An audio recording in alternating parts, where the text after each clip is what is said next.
नमस्कार अमूल्य लाइव को आपण मानक स्वागत। आम आज अच्छु तिहिड़ी गोलापोखरी स्थित अनुष्ठित होउथिबा एक भिन्नक्षम सम्मेलन रे आम आज पाखरे पाइचु ओडिशार चर्चित चेहरा जे कि जने लोकोमोटर डिजाबिलिटी ओडिशार प्रत्येक अंचल को जाई भिन्नक्षम मानकर समस्या बुझी थांती एवं ओडिशार भिन्नक्षम मान काम करुवा सबुठ बड़ प्लाटफर्म ओडिशा विकलांग मंचर राज्य सह संपादक एवं एसएसपी डिपार्टमेंटर स्टेट फॉरवर्ड एक्टिव मेंबर अच्छा श्री अक्षय कुमार साहू आसतु सहित भिन्नक्षम मानकर अनुभूति आ समस्या विषय आलोचना हेबा।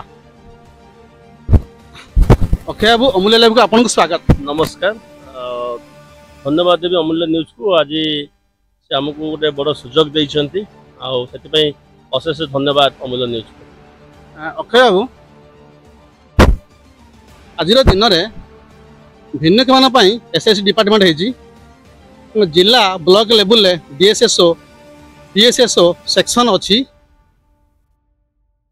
तथापि एते सब सुविधा सत्ते आज दिन जन भिन्नक्षम निज के सुरक्षित मन करे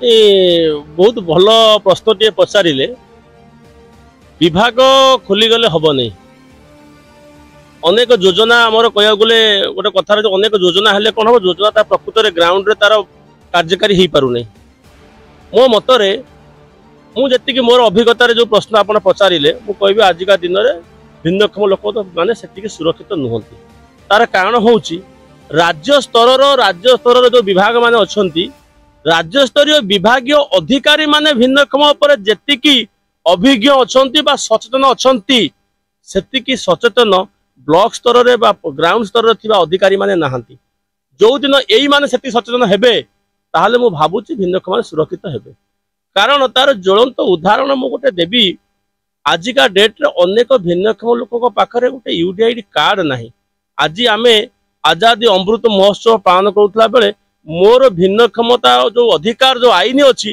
मुझे से आईन जो मोर जो आइडेंटिटी पाखर मुझे वंचित अच्छी आते दिन लगे आते जुग गला मो प्रमाणित हेबी सरकार पाखे ये हूँ गोटे बड़ कथा। आ द्वितीय कथा आप जो कहले ये सुरक्षित नुह मो चिलिका को केते पशु पक्षी आसुचंती तार गणना सरकार करिपारुचंती शिमिलीपाल केते बाघ अच्छा भितर कनिकार केते कुंभीर अच्छा तार सठिक गणना हो पारुची किंतु मो राज्य रे मो देश रे सठिक विकलांग केते जन अच्छा तार सठिक जनगणना हो पारा ना तो मु केमिति भाबी मुझे सुरक्षित बोली विभिन्न न्यूज प्रसारण होउची विभिन्न सरकारी सुविधा पाइबापी केउठी भिन्नक्षमटी अनशन बसुची केउठी तो आत्माहुति देउची केउठी कोर्ट कचेरी द्वारस्थ होउची तेणु ए पछरे कौन मुख्य कारण कौन मुख्य कारण हूँ जो भिन्नक्षम अधिकार अधिनियम 2016 आसला तो ये 16 आईन टी को सरकार टिके भल भाव तार प्रचार प्रसार करने दरकार जो भिन्नक्षम लोकटी अन्याय होउची अत्याचार होउची सेठी आईन कहूँ जदि कौन क्षेत्र सोशल मीडिया हो प्रिंट मीडिया हो विशेष सूत्र गोटे जना पड़ू गोटे भिन्नक्षम लोक शोषण शिकार होउची आईन कहूँ स्वतः प्रभुत भाव रे तहसीलदार आईआईसी तो से अंचल स्वेच्छासेवी संगठन निज तरफ स्वमोट केस रुजु करिकी ताको न्याय दबार व्यवस्था आईन रे लेखा अछि किंतु से कथा आईन आम आईआईसी पाखरे पहुँचले से कहूँ भिन्नक्षम आईन कौन मु जानी नहीं सरकार से आईन रो प्रचार प्रसार करने बहुत आवश्यक आजिका डेट रे स्पेशल कोर्ट आज हाथ जोड़ी बसी कहीं ना ग्राउंड रे आईआईसी माने सिना भिन्नक्षम आईन रे केस टा को रुजु कले से केस टा जीवो स्पेशल कोर्ट को पोस्को रे केस टा हला बेलू ताको कोर्ट को जाउ शीघ्र न्याय पाउची ए पर्यंत आईआईसी कंफर्म नाही तो भिन्नक्षम लोकटा गले सर्टिफिकेट चिरी दे कि ताको से जनरल ताको केस करूची तो ए सचेतनता के करिवो मु करि परिबि कि मु कहले आईआईसी मो पर गरम देखौची तो आईआईसी जाउ नांदी तो प्रशासन कर तुरंत दायित्व अछि आर प्रचार प्रसार बहुत आवश्यकता अछि तेणु निश्चित रूपे सरकार तरफ भिन्नक्षम आईन हो विभिन्न दफा हो सरकार को अवेयरनेस करिया दरकार पब्लिक अवेयरनेस हवा दरकार तापरे आ गोटे कथा ସେମାନଙ୍କର ସମସ୍ୟା ବୁଝିବା ପାଇଁ ବିଭିନ୍ନ କ୍ଷେତ୍ରରେ ମହିଳାମାନେ ଭିନ୍ନକ୍ଷମ ମହିଳାମାନେ ସେକ୍ସୁଆଲ ହାରାସମେଣ୍ଟ ହେଉଛନ୍ତି ବା ଜମି ଜମା ମକଦ୍ଦମା ହେଉ ସେମାନେ କୋର୍ଟ କଚେରୀ ପଇସା ଖର୍ଚ୍ଚ କରିପାରନ୍ତି। ସେଥିପାଇଁ ଧର SCPD ଗୋଟେ କମିଶନ ଅଛି। ତେଣୁ ଏଇ କମିଶନର କେମିତି ସେମାନେ ଆପ୍ଲାଏ କରିପାରିବେ, କିପରି ନ୍ୟାୟ ପାଇପାରିବେ ଆଉ କେତେ ଦୂର ସଫଳ ରୂପାୟନ ହୋଇପାରୁଛି SCPD କମିଶନର ଅଭିଯୋଗ କରି? ଦେଖନ୍ତୁ କମିଶନର ଆମର ଏବେ ଯିଏ ଅଛନ୍ତି ବହୁତ ଭଲ, କିଛି ଅସୁବିଧା ନାହିଁ, କିନ୍ତୁ ଗାଁ ଗହଳିର ଲୋକ କମିଶନର ପାଖରେ ପହଞ୍ଚି ପାରୁନାହାନ୍ତି। ପ୍ରଥମ କଥା, ଏ ପର୍ଯ୍ୟନ୍ତ ଭିନ୍ନକ୍ଷମ ଲୋକ ଜାଣିନାହାନ୍ତି ଯେ ମୋ ପାଇଁ ଗୋଟେ ଭିନ୍ନକ୍ଷମ କମିଶନର ରାଜ୍ୟରେ ଅଛନ୍ତି ଏବଂ ପ୍ରତ୍ୟେକ ଜିଲ୍ଲାରେ ଗୋଟେ ସ୍ପେଶାଲ କୋର୍ଟ ଅଛି। ଖାଲି ଆପଣ କମିଶନ ପାଖକୁ ନ ଯାଇ ପାଇଲେ ପ୍ରତ୍ୟେକ ଜିଲ୍ଲା କୋର୍ଟରେ ମଧ୍ୟ ଗୋଟେ ସ୍ପେଶାଲ କୋର୍ଟ ଅଛି, ସେଠି ବି ଆପଣ ନ୍ୟାୟ ପାଇପାରିବେ। କିନ୍ତୁ ତାର ପ୍ରଚାର ପ୍ରସାର ହେଇପାରୁନି, କିଛି ବ୍ୟାରିୟର ନାହିଁ। ଆମ ଭିନ୍ନକ୍ଷମ କମିଶନ ପାଖକୁ ଆପଣ ପୋଷ୍ଟାଲରେ ମଧ୍ୟ ପଠାଇ ପାରିବେ ଆପଣ ଅଭିଯୋଗ, ନିଶ୍ଚିତ ଆପଣ ନ୍ୟାୟ ପାଇବେ, ସେଥିରେ କିଛି ଅସୁବିଧା ନାହିଁ। କିନ୍ତୁ ଦୁଃଖ ପରିତାପର ବିଷୟ, ଲୋକଙ୍କ ପାଖରେ ଏପର୍ଯ୍ୟନ୍ତ ଜାଣିନାହାନ୍ତି ଯେ ଭିନ୍ନକ୍ଷମ ମାନଙ୍କ ପାଇଁ ଜଣେ ଭିନ୍ନକ୍ଷମ କମିଶନର ଏବଂ ପ୍ରତ୍ୟେକ ଜିଲ୍ଲାରେ ଗୋଟେ ଜିଲ୍ଲା କୋର୍ଟ ମଧ୍ୟରେ ଗୋଟେ ସ୍ପେଶାଲ କୋର୍ଟ ଭିନ୍ନକ୍ଷମ ମାନଙ୍କ ପାଇଁ ଅଛି ବୋଲି ସେମାନଙ୍କୁ ଆଇନରେ ସାହାଯ୍ୟ କରିବା ପାଇଁ, ନ୍ୟାୟ ପାଇବା ପାଇଁ ଏକଥା ଜାଣିନାହାନ୍ତି। ତାଙ୍କ ପ୍ରଚାର ପ୍ରସାରର ବହୁତ ଆବଶ୍ୟକତା ଅଛି। କେଉଁଠି ନା କେଉଁଠି ତ ଭୁଲ ନିଶ୍ଚିତ ଅଛି। ସେ SSP ଡିପାର୍ଟମେଣ୍ଟ ହେଉ ବା SCPD କମିଶନ କ୍ଷେତ୍ରରେ ହେଉ, ଯାହା ବି ହେଉ ଆୱାରନେସର ଆବଶ୍ୟକତା ଅଛି। ସେଥିପାଇଁ ବିଭିନ୍ନ NGO ସଂସ୍ଥା ବି କାମ କରୁଛି। ଅକ୍ଷୟ ବାବୁ, ଆପଣ ଆଇନର କ'ଣ ମାନେ ମୋଡିଫିକେସନ ପରିବର୍ତ୍ତନ କ'ଣ ଆବଶ୍ୟକତା ଅଛି ଯାହାଫଳରେ ମାନେ ଭଲ ସୁବିଧା ପାଇପାରିବେ ଭିନ୍ନକ୍ଷମ? ଦେଖନ୍ତୁ ଆଇନର ମୋଡିଫିକେସନର ଆବଶ୍ୟକତା ନାହିଁ।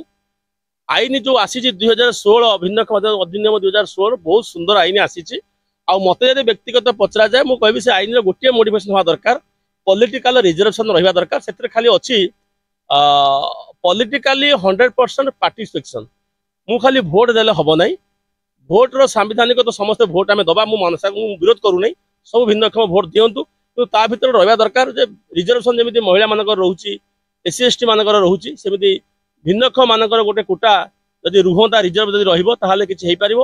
ଖାଲି ପଲିଟିକାଲ ପାର୍ଟିରେ ଖାଲି ଇଲେକ୍ସନର ଯୋଉ କ୍ୟାଣ୍ଡିଡେଟର କୋଟା ନ ରଖିକି ଯେତେ କମିଟି ଅଛି, ସମସ୍ତ ରାଜନୈତିକ ଦଳର ଯୋଉ ସବୁ କମିଟି ଅଛି, ପ୍ରତ୍ୟେକ କମିଟିରେ ଭିନ୍ନକ୍ଷମ ଲୋକମାନଙ୍କୁ ସ୍ଥାନ ସଂରକ୍ଷିତ କରାଯାଉ, ନିଶ୍ଚିତ ଏହାର ପରିବର୍ତ୍ତନ ଆସିବ। ଆଉ ଗୋଟେ ଯୋଉ ସଚେତନତା କଥା କହିଲେ, ସରକାରଙ୍କ ପାଖରେ ଅର୍ଥର ଅଭାବ ନାହିଁ। ଗତ ଥର ପାଖାପାଖି 7,000 ଏକ୍ଜାକ୍ଟ ଆମେ କହିପାରୁନି ଗୋଟେ ଏମାଉଣ୍ଟ ସରକାର ପଇସା ଫେରିଗଲା। ମୁଁ ଅନୁରୋଧ କରିବି DSS ମାନଙ୍କୁ, DBS ଯୋଜନାରେ ଆୱାରନେସ୍ ପାଇଁ ଅନେକ ପଇସା ଅଛି, ବ୍ଲକରେ BSS ମାନଙ୍କୁ ଅନୁରୋଧ କରିବି ଆପଣ ମାନେ ଗାଁ ଗାଁରେ ଭିନ୍ନକ୍ଷମ ଅଧିକାର ଅଧିନିୟମର ପ୍ରଚାର ପ୍ରସାର କରନ୍ତୁ। IC ମାଧ୍ୟମରେ ଭିନ୍ନକ୍ଷମ କଳାକାର ମାନଙ୍କୁ ନେଇକି ଗାଁ ଗାଁରେ ପ୍ରଚାର ପ୍ରସାର କରାନ୍ତୁ।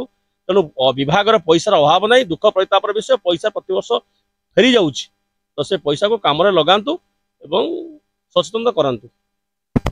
ଆପଣ ଶୁଣୁଥିଲେ